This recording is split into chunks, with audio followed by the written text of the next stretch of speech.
Cheers.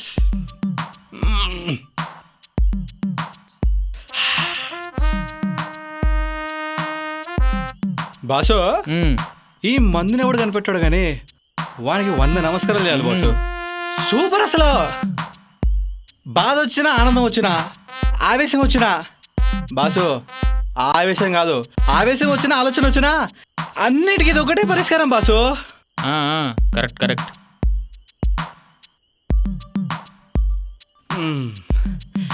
షెడ్లో అంతమంది ఉండగా నా ఒక్కడితోనే మందు కొట్టాలనిపించింది.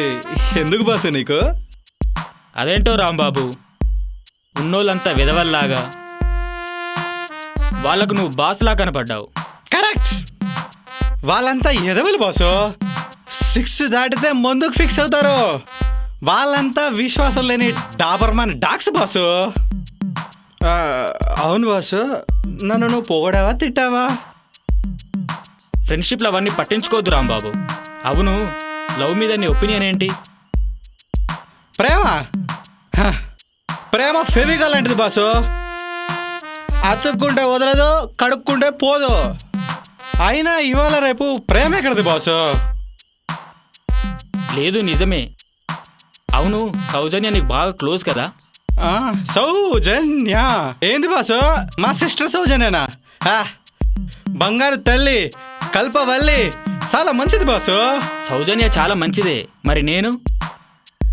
బాసు ఎవరిని పట్టుకుని ఏం మాట్లాడుతున్నావు బాసు? నీ మీద నీకు డౌట్ ఎందుకు వచ్చింది? సరే, అవన్నీ మర్చిపోగానే నేను అడిగిన ప్రశ్నలకు సమాధానం చెప్పు. కొరిగే కొద్దీ పెరిగేది గడ్డం, తిరిగే కొద్దీ అరిగేది రుబ్బురాయి, మోసే కొద్దీ వాసేది సంసారం, చేసే కొద్దీ పెరిగేది జీతం. బాసు తాగే కొద్దీ ఎక్కేది మందు బాసు. ఎలా ఉంది నా ఫిలాసఫీ? బానే ఉంది, కానీ నా గురించి సౌజన్యకు 4 మంచి మాటలు చెప్పొచ్చు కదా. Sure boss. మొన్న మంచోడు, మొన్న మందు కొడతాడు, తర్వాత ఎవరినైనా కొడతాడు, ఆపై దమ్ము కొడతాడు. మమ్మున్న తోపు, మమ్మున్న తురుం, మమ్మున్న తీసుమార్కారని చెప్తాను బాసు. నువ్వు అలా చెప్తే నా లవ్ సర్వనాశనం అయిపోద్దిరా. Shut up. నా ప్రేమ నాశనం చేసింది నువ్వు. నేనా? అంటే మా మామలే.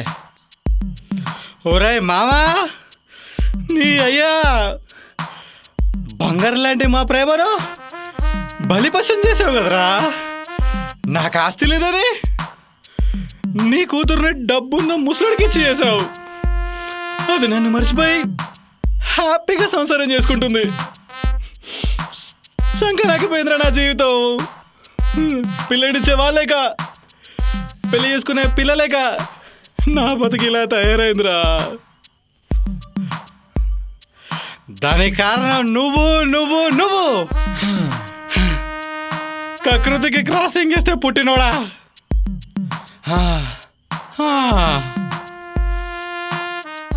కర్మరా బాబు, వీడు 2 పెగ్గులేస్తే అవుట్ అయిపోతాడనమాట. లాభం లేదు. నా లవ్ ట్రయల్స్ ఏదో నేనే వేసుకుంటా. రేయ్ తొందర కానియండి రా. చేసేది పెద్ద కలెక్టర్ జాబ్ మరి. అవతల చాలా పనులు ఉన్నాయి. పైరుకి ఏమైంది?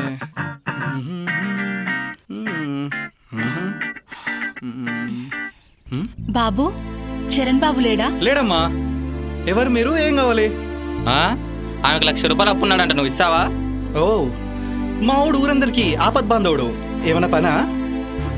లేదు బాబు, చూసిపోదామని వచ్చాను. మీరు వచ్చారని చెప్తానమ్మా. మీ పేరేంటి? నా పేరు కాంతమ్మయ్యా. బాబు వస్తే నేను వచ్చానని చెప్పండి అయ్యా. వస్తానయ్యా. అలాగేనమ్మా. అలాగేనండి. ఈ పనికి వాళ్ళ బండికి ఎన్నిసార్లు రిపేర్ చేయాలో ఏమో. ఆమె వెళ్ళిపోతుందా, ముందు పని చూడు. Hi friends. చరణ్ ఎక్కడా? మొన్న బయటికి వెళ్ళాడు చరణ్. మరి సౌజన్య? సౌజన్య కూడా షాపింగ్కి వెళ్ళింది మొన్న. సౌజన్య లేకపోతే మనకేం పని?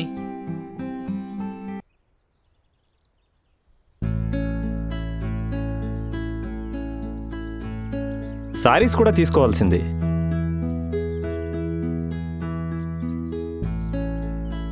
అమ్మా బాగున్నారా? బాగున్నాను బాబు. నీకోసం ఇప్పుడే షెడ్డుకెళ్ళొస్తున్నాను. అక్కడ నువ్వు లేవని చెప్పారు. అవునా? తను షాపింగ్ చేస్తానంటే వెళ్ళేసి వస్తున్నాం. అన్నట్టు దీని పేరు సౌజన్య.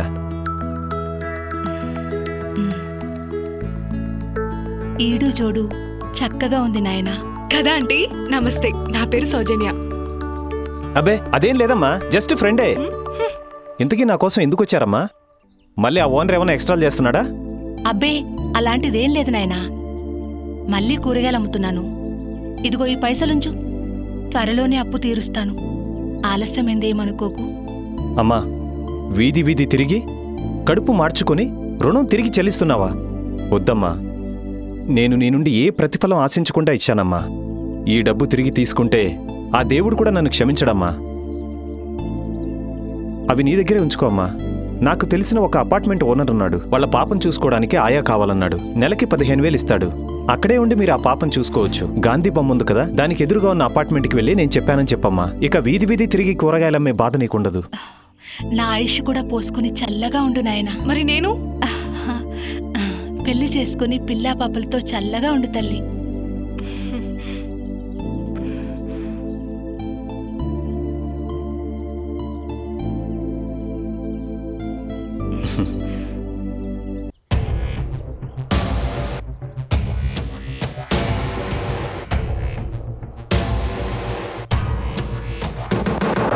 అరే మనకు కావాల్సిన అమ్మాయిరా, లాక్కరండి.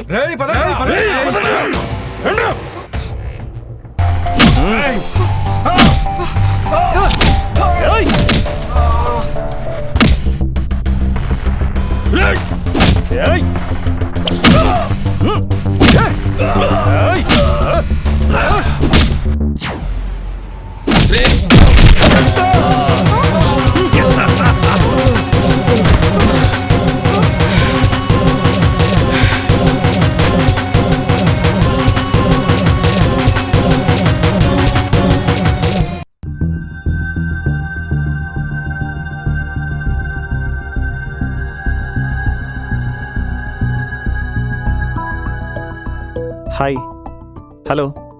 ఏ ఫ్లోర్కి వెళ్ళాలి? యమపురి. చిత్రపురి పేరు విన్నాను కానీ యమపురి ఏంటి? బాస్, మీ గెటప్లు సూపర్. ఏ డ్రామా నుంచి వస్తున్నారేంటి? డ్రామా కాదు, ఒరిజినల్. మేము యమభటులం. మా బాసు యమధర్మరాజు. మేమిప్పుడు డ్యూటీ మీదనే వచ్చాం. ఏ డ్యూటీయో? చచ్చిన నిన్ను యమలోకానికి తీసుకెళ్లడానికి. నేను చచ్చిపోయానా? చచ్చి అరగంట అయింది. మనం నరకానికి దగ్గరలో ఉన్నాం. కావాలంటే కిందికి చూడు. ఓ, దీన్ని ఆకాశ వీధి అంటారు. పక్కనే ఉన్న మేఘాలు ఎలా పోతున్నాయో చూసావుగా. ఇప్పుడైనా నమ్ముతావా నువ్వు చచ్చావని? మనుషుల్ని ఇంత సింపుల్గా చంపేస్తారేంట్రా?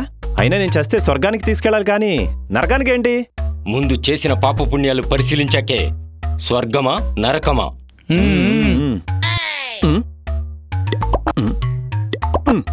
ఇవి పొట్టలా యాదగిరి గుట్టలా? టైటింగ్ గట్రా చేయట్లేదా ఏంటి? ఎలాగే ఉంటే గుండెపోటుతో గుటుక్కుమంటారు. అమాయకుడా, మాకు మరణం లేదు. మేము చిరంజీవులం. బాలకృష్ణలేం కాదు, అసలు మిమ్మల్ని కాదు, ఆ యముణ్ణి అడిగేస్తా, కడిగేస్తా. మానవా, అదిగో యమద్వారము.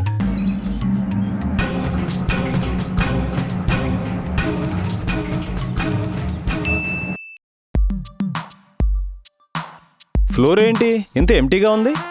ఇంకా డ్యూటీ టైం కాలేదు, అందుకే ఎవరూ రాలేదు. అంటే మీకు కూడా డ్యూటీ టైమ్స్ ఉన్నాయన్నమాట. అప్పుడిప్పుడు యమగోళ టైంలో సత్యం అనే కుర్రాడొచ్చి యూనియన్ పెట్టి డ్యూటీ టైమింగ్స్ పెట్టాళ్లే. ఆయన ఎవరో కాదు, మా ఎన్టీఆర్ గారు పెద్దన్న. ఎముడెప్పుడు వస్తాడు? చిత్రగుప్తులు వారు వచ్చాక. వారెప్పుడు వస్తారో? మరో అరగంటలో వస్తారు. మన డ్యూటీ టైం అయిపోయింది, వీడిని ఇక్కడే ఉండని. మనం వెళ్దాం. ఎక్కడికి పోతాడు? పోదామన్నా ఎక్కడికి పోలేడు. కాపుల లైన్ అక్కడుంది, వెళ్ళి ఆ లైన్లో నిలబడు. పదరా పద, మన కొంపలకి వెళ్దాం. ఏంటో.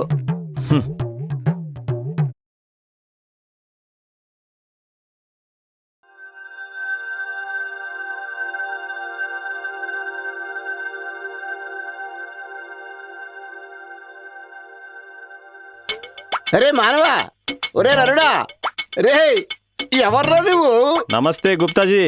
మిమ్మల్ని సినిమాల్లో చూడడం తప్ప నన్నా డైరెక్ట్గా చూడడం ఇదే. అరే మానవా, నిన్న ఈ పొజిషన్ లో మా రాజుగారు చూస్తే నిన్ను ఖండఖండాలుగా నరికి కాకులకి గద్దలకి వేస్తారా? ఖండించడానికి వడ్డించడానికి మీ ఎముడు ఏమైనా మటన్ కొట్టు మస్తానా? వంట చేసే వరహాలు రావా? చస్తే లేవను, నాకిక్కడే కంఫర్ట్. నీ కంఫర్ట్ తో నా కింద కుంపడి పెట్టేలా ఉన్నావురా. దయచేసి వెళ్ళిపోరా.